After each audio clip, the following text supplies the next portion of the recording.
Hello everyone, this is Meenakshi Rana. और आज इस वीडियो में मैं आपको अपना विपश्यना का एक्सपीरियंस बताने जा रही हूँ। तो चलिए शुरू करते हैं फर्स्ट डे से।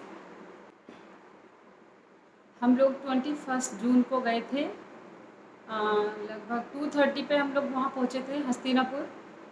पहले रजिस्ट्रेशन रूम के बाहर बैठे थोड़ी देर, काफ़ी लोग आ चुके थे वहाँ पर, तो भीड़ थी। वेट किया हमने, फिर रूम में गए। वहाँ पे हम लोगों को रूम अलॉट हुआ।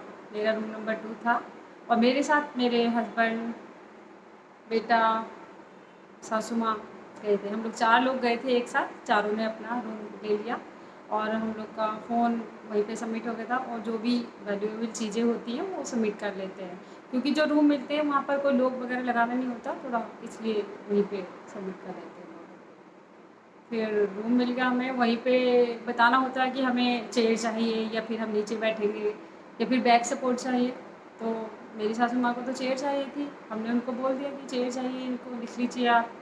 उन्होंने नोट डाउन कर लिया चेयर उनके लिए।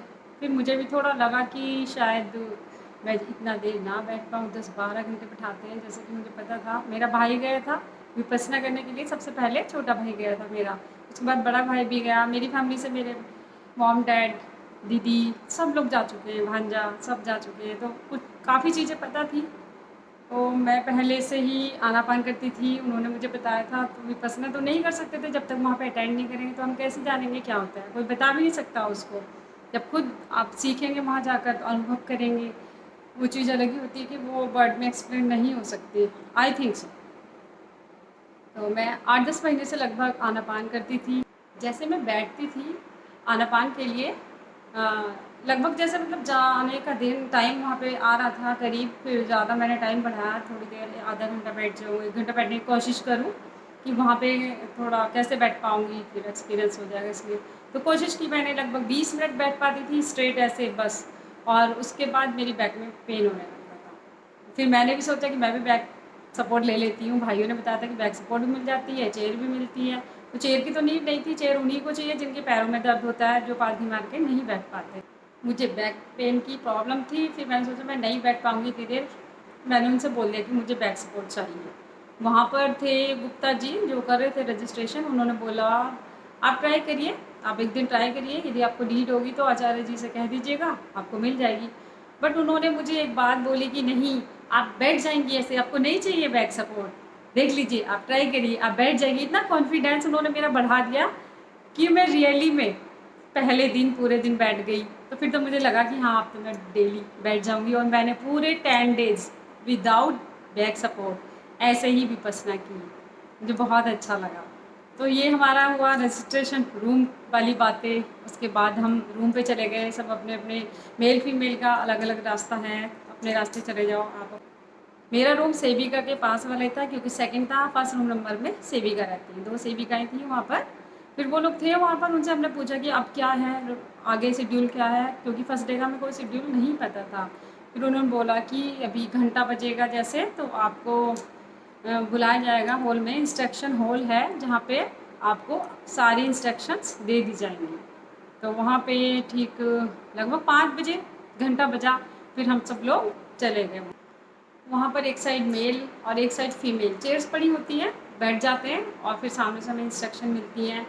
पूरे 10 डेज़ के बारे में आपको बताया जाता है कि आपको कैसे करना है। जो ये एरिया है इससे आप बाहर नहीं जा सकते हैं, आप पक्का मन बना के आए हैं, बीच में तो नहीं भागेंगे, यदि भागना तो आज ही चले जाइए, फिर नहीं जाएंगे आप, आपको नहीं जाने दिया जाएगा। ये सब बताया जाता है। वो मौन व्रत के बारे में बताया जाता है, आपको मौन रहना है, किसी से नहीं बोलना है।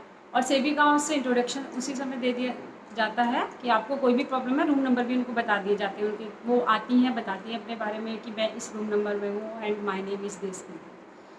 देन फिर हमें पता लग जाता है, बस ये बताते हैं वो कि आप साधक साधिकाएँ जो हैं वो आपस में बात नहीं कर सकते हैं यदि आपको कोई भी प्रॉब्लम है। यदि आपको प्रॉब्लम है, आप सेविका से जाकर बोल सकते हैं। और जो मेल होते हैं उनकी साइड सेवक होते हैं, वो उनसे बोल सकते हैं। ये सब काफ़ी सारी इंस्ट्रक्शन हमें सब मिल जाती हैं। देन सीट नंबर मिलते हैं, एक कार्ड मिलता है छोटा सा, उस पर हमारा सीट नंबर लिखा होता है। आपको बुलाया जाता है, आपको सीट नंबर प्रोवाइड किया जाता है। देन आप चुपचाप आ रहे, मौन आपका स्टार्ट हो गया है। आप चुपचाप चले जाइए धम्मा हॉल में, वहाँ पे देख करके अपना सीट नंबर बैठ जाइए। धम्मा हॉल में एक साइड मेल होते हैं और एक साइड फीमेल बैठे होते हैं। अपनी अपनी सीट पर आप बैठ जाइए और वहाँ पर फिर शाम को हमने आना पान किया। देन 7 o'clock लगभग हम लोग रूम पर आ गए थे। उस दिन का बस इतना ही था, स्टार्ट करवा देते हैं आना पान। फिर नेक्स्ट डे से स्टार्ट होता है हमारा जो रूटीन था डेली, वो मैं आपको बताती हूँ। नेक्स्ट डे मॉर्निंग में ठीक 4 बजे घंटा लगता था। घंटा मीन्स बहुत तेज़, मतलब सारे रूमों में उसकी आवाज़ आती थी। उसका उस घंटे से सब लोग आई थिंक उठ जाते होंगे, मैं भी उठ जाती थी। वैसे मैं अलार्म क्लॉक भी लेकर गई थी, ठीक 4 बजे की लगाई हुई थी। जैसे वो बोलती थी तभी घंटा बोलता था, एक साथ दोनों चीज़ें बोलती थी, मैं एकदम उठ जाती थी। देन यदि कोई नहीं भी उठ पाता है, किसी के पास अलार्म क्लॉक नहीं है या फिर घंटे की आवाज़ नहीं आई या फिर कोई ज़्यादा सोता है, जल्दी से आँख नहीं खुलती है, तो जो सेविकाएँ होती हैं, जो सेवक होते हैं, वो घंटी लेकर हर रूम के आगे बजाते हैं। जब तक लाइट ना चल जाए उस रूम की तब तक बजाते रहते हैं। दैट मीन्स उसका पर्पज़ होता है कि ये सेवक सेविकाएँ जो होती हैं, उनका पर्पज़ होता है कि ये लोग उठ जाएँ, कोई भी सोता ना रह जाए। तो सबको वो उठाती हैं, कोई दिक्कत नहीं है कि आपके अलार्म क्लॉक नहीं है या फिर आपकी आँख नहीं खुली, तो वो लोग आते हैं, आपको उठाते हैं। ठीक 4 बजे उठकर जल्दी-जल्दी फिर जल्दी-जल्दी काम करना होता है, क्योंकि ठीक 4:30 बजे सिर्फ 5 मिनट पहले या 2 मिनट पहले आपको सीट पर जाकर बैठ जाना है धम्मा हॉल में। तो बस जल्दी-जल्दी अपने रूम की सफाई करिए, नहाइए, फ्रेश होइए, देन आप चले जाइए वहाँ पर। ठीक 4:30 बजे स्टार्ट हो जाता था हमारा। आना पान करवाते हैं। पहले तो 3 डे आना पान होता है, आफ्टर दैट स्टार्ट होती है विपस्सना। मेरा फर्स्ट डे एक्सपीरियंस था कि हाँ, मैं ठीक 4 बजे उठकर सब रेडी हो गई थी, 4:30 से पहले ही वहाँ पर पहुँच गई थी और अपना पूरे 6:30 बजे तक किया मैंने आना पान और बैठे भी रहे, कोई ज़्यादा दिक्कत नहीं हुई, ना बैक पेन हुआ ना कुछ। 6:30 बजे ओवर हो जाता है, घंटा बजता है, वो भी घंटा बजता है, दैट मीन्स यहाँ से ओवर हुआ आपका ब्रेकफास्ट स्टार्ट। उसके बाद आप डायरेक्ट ब्रेकफास्ट हॉल में भी जा सकते हैं या फिर आपको ब्रेक लेना है 5-10 मिनट का, थक गए हैं आप, लगातार 4:30 बजे से 6:30 बजे तक बैठे थे, तो आप थोड़ी देर लेट भी सकते हैं अपने रूम पर जाकर। बीच में रूम होते हैं, धम्मा हॉल जाते हुए पहले बीच में हमारे रूम मिलेंगे, उसके बाद आपको ब्रेकफास्ट वाला हॉल मिलेगा। तो वहाँ पर कुछ लोग तो लगा चले जाते थे वहीं पे डायरेक्ट नाश्ता करने के लिए, बट कुछ लोग रेस्ट कर लेते थे थोड़ी देर। मिस हमें टाइम मिलता था 6:30 से, फिर दूसरा जो स्टार्ट होती थी साधना टाइम, वो था 8 बजे। ये बीच का टाइम है, आप अपने हिसाब से मैनेज करिए, डायरेक्ट जाइए फिर बाद में रेस्ट करिए या पहले थोड़ी देर रेस्ट करिए, आप चले जाइए। तो ऑलमोस्ट 7 o'clock तक ब्रेकफास्ट सबका हो जाता था लगभग। देन हम भी चले जाते थे, कर लेते थे नाश्ता। आफ्टर दैट वॉक कर लेते थे, क्योंकि मॉर्निंग टाइम हो रहा और बैठे बैठे तो पैरा करना ही है, क्योंकि बैठ नहीं है पूरे दिन। चलना जितना हो सके, जब टाइम मिले आप चल लीजिए। मैंने तो बहुत ऐसे ही किया है, जैसे भी 1 आवर में 5 मिनट का ब्रेक होता था बस टहल लेती थी, बैठी नहीं रहती थी, क्योंकि बाद में तो बैठना ही है।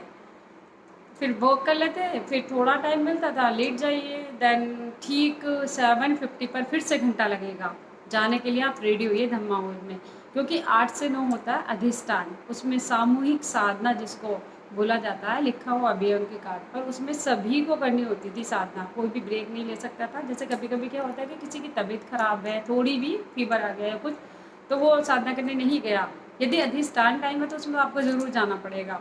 वैसे चल रहा है नॉर्मल साधना, उसमें आप एक बार थोड़ा ब्रेक ले सकते हैं, अदरवाइज उसमें आपको जाना ही है। तो 7:50 पे लग जाता था घंटा। बस आप उठाइए बोतल पानी की, या जो भी बारिश होती थी तो हम छाता उठाते थे, इतने आप चले जाइए। फिर 5 मिनट तो लग भी जाती थी वहाँ पर जाने में, और पहले ही पहुँचना है। ठीक 8 बजे स्टार्ट हो जाएगा, दैट मीन्स आपको 3-4 मिनट पहले तो जाके अपनी सीट पर बैठ ही जाना है। तो फिर 8 बजे स्टार्ट हो जाती थी हमारी साधना, और 8 से होती थी 9 अधिष्ठान, जिसमें लगातार 1 घंटा बैठना है। आफ्टर दैट फिर वही 5 मिनट का ब्रेक कि जाइए आप फ्रेश होइए, टहल लीजिए, थोड़ा पैर वैर में प्रॉब्लम हो गई है, देन फिर आज जाके अपनी सीट पर बैठ जाना है। तो ये चलता था 11 बजे तक, 8 से 11 सेकेंड शिफ्ट हमारी जो होती थी 8 से 11 होती थी। 11 से 1 का ब्रेक टाइम होता था, मीन्स लंच टाइम भी वही था।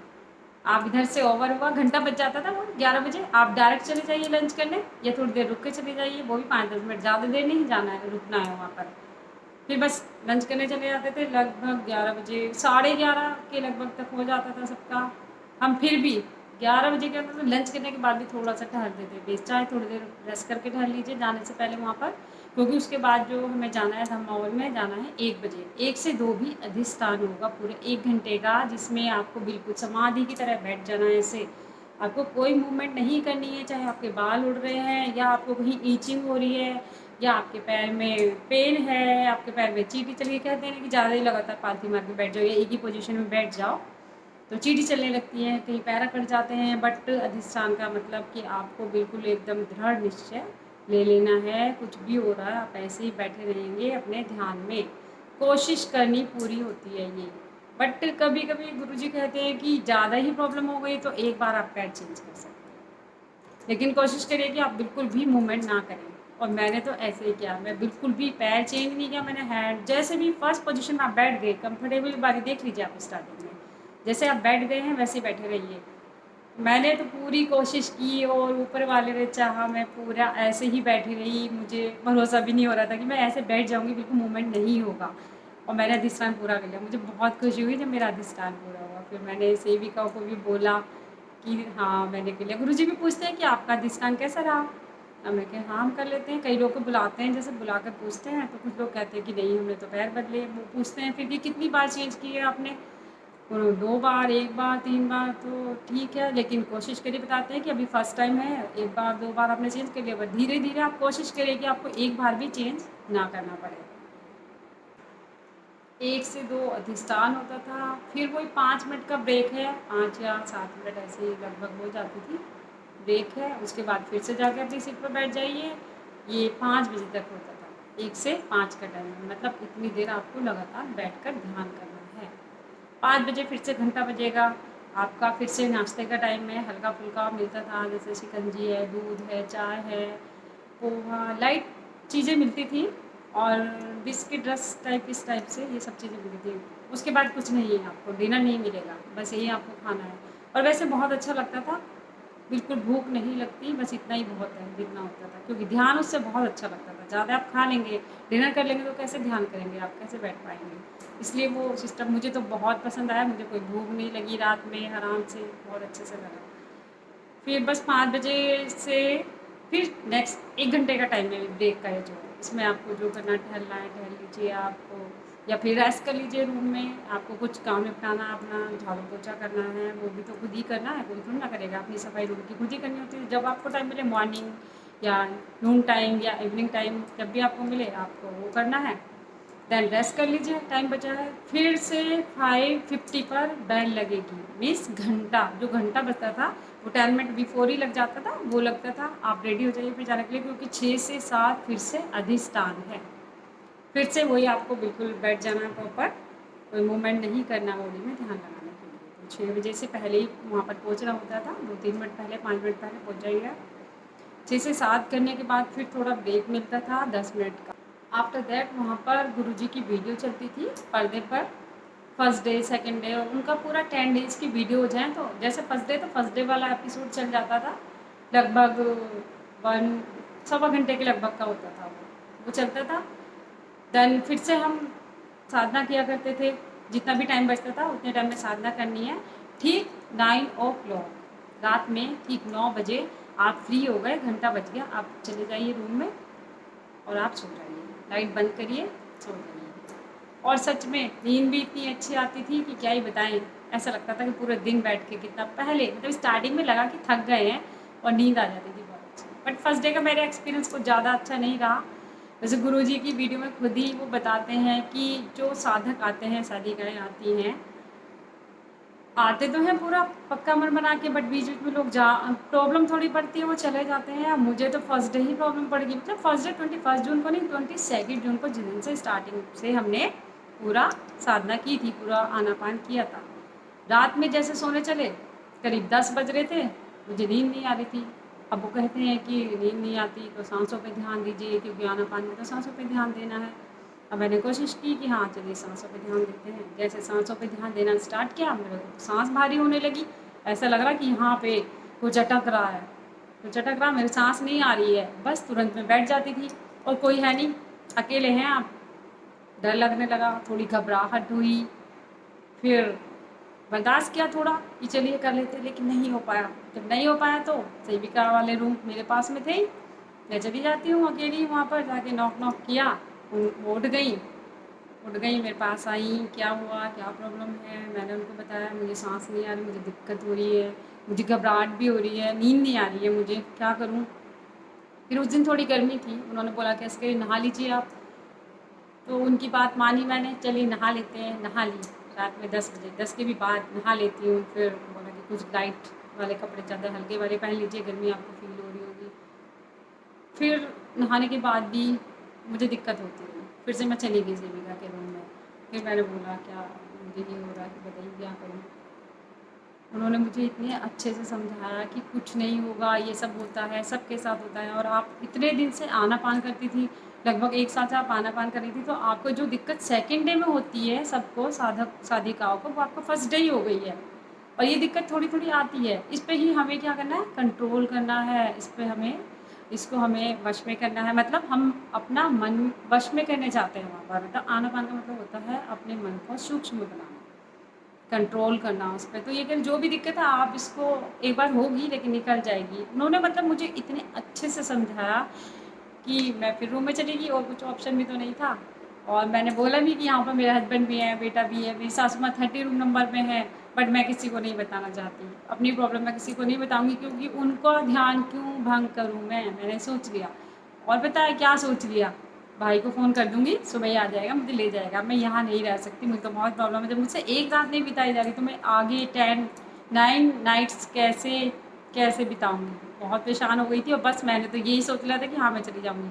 गुरुजी कहते हैं अपनी वीडियो में कि हाँ, जो साधक साधिकाएँ आते हैं उनको या तो सेकंड डे भागने का मन करता है, या फिर 6th डे बोलते हैं, 6th डे पे भागने का मन करता है।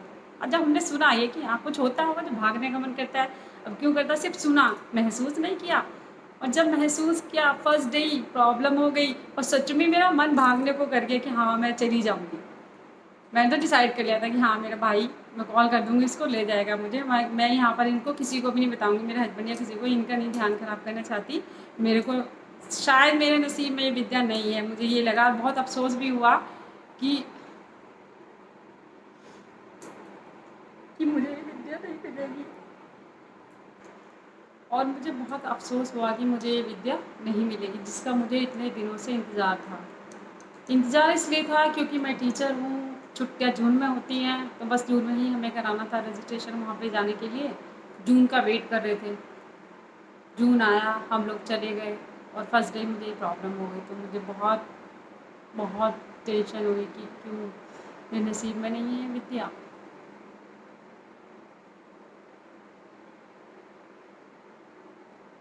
फिर मैं किसी की विद्या ख़राब नहीं करना चाहती, किसी के ध्यान में वो भंग नहीं करना चाहती थी। फिर बोला मैंने सेविका से कि मैं चली जाऊँगी और किसी को नहीं बताऊँगी। फिर वो बोली मुझसे कि आप जिस सीट पे बैठती हैं वो उस पे नहीं दिखेंगी, आप उनको, हस्बैंड को या फिर सासू माँ है उनको, तो उनको प्रॉब्लम नहीं होगी, पूछेंगे नहीं कहाँ चली गई।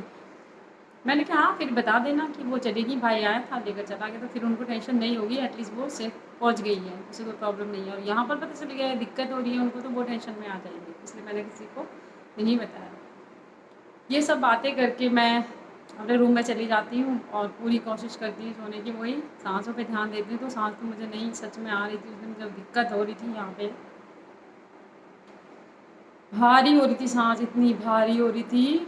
वो बोली मेरे से सेविका कि ये सब दिक्कत होती है, इतनी ज़्यादा दिक्कत नहीं है, थोड़ी देर के लिए होगी, निकल जाएगी। अब आप मत डर जाना ये सब सुन के कि हाँ दिक्कत होती है, हम ना जाए। दिक्कत हुई थी, बट वो एक बार नींद आ गई तो सब ठीक हो गया। नींद आ गई, मॉर्निंग में उठी, वही 4 बजे अपना अलार्म बोल के घंटा बोल लिया, 4 बजे उठ गई, रेडी हो गई, नहा धो के बिल्कुल एकदम। फिर मुझे कोई प्रॉब्लम नहीं लग रही, बहुत अच्छा फील हो रहा था। डेली टाइम पे जाना, टाइम पे सोना, टाइम पे उठना, डेली सब चलता रहा। 3 दिन तक हमने आनापान किया। रात में जो वीडियो चलती थी गुरुजी की, उन्होंने 3rd डे नाइट में ही बता दिया था कि कल तो आपको विपस्सना मिल जाएगी, गुरुजी विपस्सना सिखाएंगे आपको। तो हमें बड़ी क्यूरियोसिटी थी कैसी क्या होगा विपस्सना में, बड़ा अच्छा सा लगा था। मतलब जिस काम के लिए हम आए हैं एटलीस्ट वो हमें मिलने जा रही है वो विद्या। 1 से 2 वही सामूहिक साधना होती है सबकी लगातार हुई। उसके बाद हमें विपස්සना मिलती है गुरु जी की। वो चीज़ इतनी अच्छी है कि बस मन करता है कि हर कोई सीखे इस चीज़ को, हर किसी को ये विद्या मिले। गुरु जी की वीडियोज़ पड़े हुए हैं यूट्यूब पे। 10 डेज़ का शिविर कोर्स है पूरा, उसको आप सुन के समझ सकते हैं कि क्या है। आप उनको 10 डेज़ की वीडियो सुन लेंगे, उससे आप में इतना चेंज आ जाएगा, पॉजिटिव बिहेवियर हो जाएगा आपका। आप किसी का दिल नहीं दुखा सकते। बहुत अच्छा लगता है।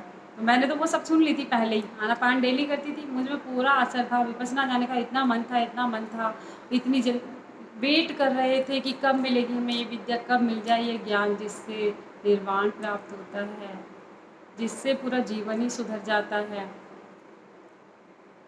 इसमें हम किसी का दिल नहीं दुखा सकते, सच बोलना होता है, शील समाधि प्रज्ञा, ये 3 चीज़ बताते हैं गुरुजी जो आपको फॉलो करनी होती है।